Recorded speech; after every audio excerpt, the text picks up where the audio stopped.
नमस्कार, मी वैदेही मावलस सफायर मीडियातर्फे तुम्हा सर्वांचे स्वागत करते। आज आम्ही आलो आहोत दादर इथे। आपल्या सोबत आहेत शिवसेना युबीटीच्या उमेदवार विशाखा राऊत। चला तर मग विशाखा ताई सोबत आपण संवाद साधूया। ताई नमस्कार। नमस्कार।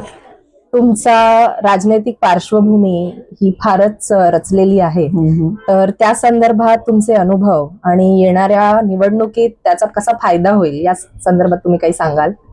बघा, ही माझी चौथी टर्म ॲज अ नगरसेविका म्हणून आहे। मी आमदार देखील एक टर्म राहिलेली आहे, त्यामुळे मला ॲडमिनिस्ट्रेशनचा आणि काम करायचा अनुभव आहे आणि माझं नेहमीच ॲडमिनिस्ट्रेशन बरोबर चांगलं रिलेशन राहिलेलं आहे आणि त्याचा मला बऱ्यापैकी फायदा झालेला आहे। एखादं काम घेऊन जर आपण त्यांच्याकडनं गेलो तर ते रेडीली ते काम करतात, कारण त्यांचं आणि आपलं नातं म्हणजे सलोख्याचं आहे आणि त्यांनी अनेक कामं मी आता 3 वर्ष तर आम्ही नगरसेवक नव्हतो, परंतु महानगरपालिकेच्या अधिकाऱ्यांबरोबर आमचं चांगलं नातं असल्यामुळे बरीचशी मदत आम्हाला झाली। म्हणजे अगदी वॉर्ड ऑफिस पर्यंत ते हेड ऑफिस पर्यंत आम्हाला चांगलं सहकार्य झालं। तर ह्या सहकार्याला पुढे नेण्यासाठी तुम्हाला तुमची कार्यकाल अजून वाढवावा लागेलच आणि येणाऱ्या निवडणुकीत तर तुम्हाला तुमच्या प्रभागात असे प्रामुख्याने काय समस्या आढळून येतात आणि त्याचं नियोजन तुम्ही कसं कराल? बघा, आमच्या शिवाजी पार्क मधली मुख्य समस्या आहे तिकडची जी धूळ उडते ना, ती सगळ्या आजूबाजूच्या घरामध्ये जाऊन लोकांच्या घरात जाते आणि ती प्रामुख्याने मोठी समस्या आहे।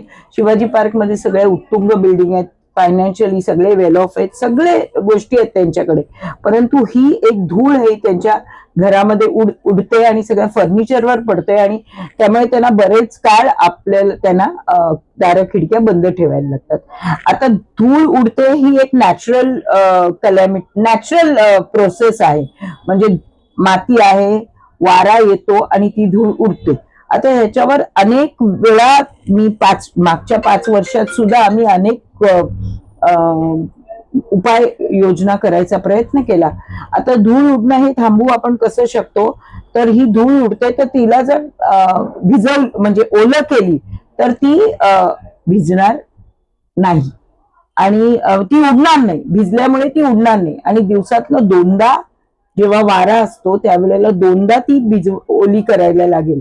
त्याच्याकरता डीएमसी आता डीएमसी आहेत तेव्हा ते वॉर्ड ऑफिसर होते किरण दिघावकर, त्यांनी आता पाणी एवढं टँकरनी आणणं म्हणजे परत एक मोठी समस्या आहे। त्यामुळे ज्या काही नॅचरल सोर्सेस आहेत शिवाजी पार्क मध्ये पाण्याच्या जे स्रोत आहेत त्याच्यातनं पाणी काढायचं, त्यांनी पूर्ण शिवाजी पार्कला पाईपलाईन टाकलेली आणि त्याच्यामधनं स्प्रिंकलर्स टाकून ही ओली करायची माती आणि ग्रेवल बिवल सुद्धा त्यावेळेला त्यांनी टाकलं होतं, पण त्यांची बदली झाली त्यावेळेला ते प्रोसेस पूर्ण तसंच राहिलं। आता परत निवडून आल्यानंतर माझं पहिलं कुठचं काम असेल तर ते शिवाजी पार्कच्या धुळीवर आपण काय करायचं, याचं कसं निराकरण करायचं हा माझा पहिला एजेंडा असेल। आणि मी नगरसेविका असताना आम्ही डोर टू डोर कचऱ्याचं कलेक्शन काही एरियामध्ये चालू केलं होतं, ते आम्हाला अख्ख्या वॉर्डमध्ये इम्प्लिमेंट करायचं। तर pick up the garbage at source, म्हणजे जिकडे डबे आहेत ते पण एलिमिनेट करायचे, म्हणजे लोकांना जाऊन तिकडे कचरे टाकतात, मग ते काय वेळोवेळी महानगरपालिका वेळेत उचलत नाही आणि मग ते ओव्हरफ्लो होतात, त्याची दुर्गंधी येते। त्यामुळे इफ यू हॅव टू निप दिस ॲट द बड, तुम्हाला कचरा डोर टू डोर कलेक्शन करायला लागेल। त्याच्याकरता आम्ही 2 एरियामध्ये प्रायोगिक तत्वावर हे केलं होतं, ते यशस्वी पण झालं, परंतु जशी सत्ता गेली, म्हणजे जसं महानगरपालिकेतनं नगरसेवक पदावरनं आम्ही उतरलो त्यानंतर त्यांनी परत ती योजना बंद केली। मला ती परत योजना रिवाईव्ह करायची आहे, त्याकरता आम्ही डबे सुद्धा सोसायटीमध्ये वाटले होते। मला आता ती योजना परत रिवाईव्ह करायची आहे आणि लोकांचा कचरा ॲट सोर्स उचलायचा। महिलांच्या सक्षमीकरणासाठी आणि त्यांच्या सुरक्षिततेसाठी तुमचे काही उपक्रम असतील त्याबद्दल सांगाल? बघा, मला नेहमी असं वाटत आलंय की महिला किती श्रीमंत तिचा नवरा असला तरी ती फायनान्शियली इंडिपेंडेंट असावी। ओके, निदान तिला असं मनातनं वाटलं की मला स्वतःला, माझ्या मुलांना किंवा मला 2 पैसे खर्च करायचे असले, नवरा देत असला तरी स्वतः आपण फायनान्शियली इंडिपेंडेंट असलो तर ते अधिक सुलभ होतं.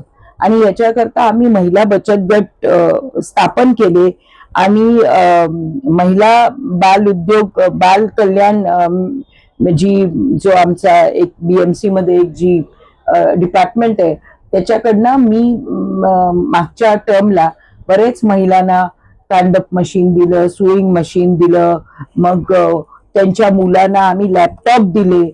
ओके, असे बरेच उपक्रम आम्ही महिलांकरता राबवले आणि पुढेही राबवू. आमच्याकडे अनेक योजना आहेत महिलांकरता. आम्ही आमच्या विभागात नाही, पण मी महिला बचत गट, शिवसेना महिला बचत गटाची आमची हे आहे असोसिएशन किंवा प्रतिष्ठान आहे, त्याच्यातर्फे आमच्याकडे जवळजवळ 5 ते 5,500 महिला बचत गट नोंदलेले आहेत. आणि या महिला बचत गटांना नुसतं लोणची पापड देऊन उपयोग नाही, त्याच्या पलीकडे आपण जायला पाहिजे. महिला म्हटलं की फक्त लोणचं पापड एवढंच येतं, त्याच्या पलीकडे जायला पाहिजे. आम्ही मध्यंतरी गुलाबी रिक्षा किंवा भगव्या रिक्षा आम्ही महिलांना दिल्या. हे प्रामुख्याने आम्ही सबब मध्ये केलं, कारण सिटीमध्ये रिक्षा काही अलाउड नाहीये. आणि तिकडच्या महिलांना आम्ही ट्रेनिंग दिलं, त्यांना कसं रिक्षा म्हणजे चालवायचं ट्रेनिंग दिलं. परत आम्ही त्यांना फायनान्स मिळवून दिला आणि तो कसा रिपे करायचा याचं देखील आम्ही मार्गदर्शन त्यांना केलं. आम्ही वर्कशॉप्स घेतले आणि महिलांना हे शिकवलं. तसंच आम्ही आमच्या बचत गटाच्या अंतर्गत आम्ही ब्युटिशियनचे कोर्सेस, अगदी ऍडव्हान्स कोर्स, असं काही जुजवी कोर्स नाही आयब्रोज अपर लिपचा, आम्ही ऍडव्हान्स कोर्सेस महिलांना शिकवले. त्याच्यातनं महिलांनी आपले व्यवसाय चालू केले किंवा काही महिला चांगल्या ब्युटी पार्लर मध्ये लागल्या देखील. काही जण फ्रीलान्सिंग करतायत. नंतर आम्ही नर्सिंगचा कोर्स देखील महिलांना शिकवला. आणि या नर्सिंगला खरं तर आमच्याकडे 10वी-12वीच्या मुली येतात, ग्रॅज्युएट मुली ऍडव्हान्स नर्सिंगला जातात.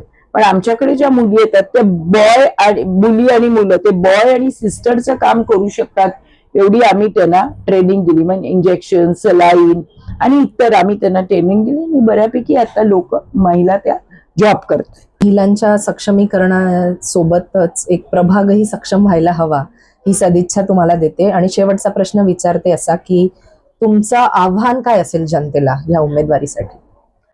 बघा, माझं जनतेला असं आव्हान आहे की ही जी निवडणूक आहे, जिथे दोन्ही ठाकरे बंधू एकत्र आलेले आहेत, ते कशाकरता एकत्र आले आहेत की ते मुंबईचं मराठी पण टिकवायचं असेल, टिकवण्याकरता ते दोघ जण एकत्र आलेत. नाहीतर उद्धवजी जसे म्हणाले 2 गुजराती मुंबई गिळंकृत करायला आलेत. त्याच्यापासून जर मराठी माणसाला वाचवायचं असेल तर त्यांनी यावेळेला फार विचार करून मतदान करायला पाहिजे. आणि ठाकरे बंधू जे मराठीचा मुद्दा नेहमी ऐरणीवर आणतात त्यांना पाठिंबा दिला पाहिजे, असं माझं लोकांना विनंती आहे. कारण 2च उदाहरणं देते की एखादा माणूस आजारी पडला आणि त्याला हॉस्पिटलमध्ये न्यायची वेळ आली तर पहिलं कोण येतं तर शिवसेनेची ॲम्ब्युलन्स येते. पहिली शिवसेनेची ॲम्ब्युलन्स येते. आणि म्हणजे हे एक छोटं उदाहरण झालं की शिवसेना अनेक कामं करते, पण त्यातलं एक महत्वाचं काम म्हणजे ॲम्ब्युलन्सची सेवा.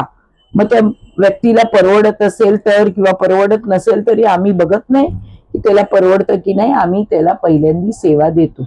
बऱ्याच शाखांमध्ये हे ॲम्ब्युलन्सेस आहेत आणि ॲम्ब्युलन्सचं खरं जाळं जर कोणी विणलं असेल तर ते शिवसेनेने विणलंय. आणि हे एक मी उदाहरण देते का हवी आहे शिवसेना. तुम्ही बघितलंय का कुठच्या इतर पक्षाच्या ॲम्ब्युलन्सेस तुम्ही रस्त्यावर? आता एखाद दुसऱ्या पक्षाने काढले असेल, पण खरं जाळं जर कोणाचं असेल तर ते शिवसेनेचं.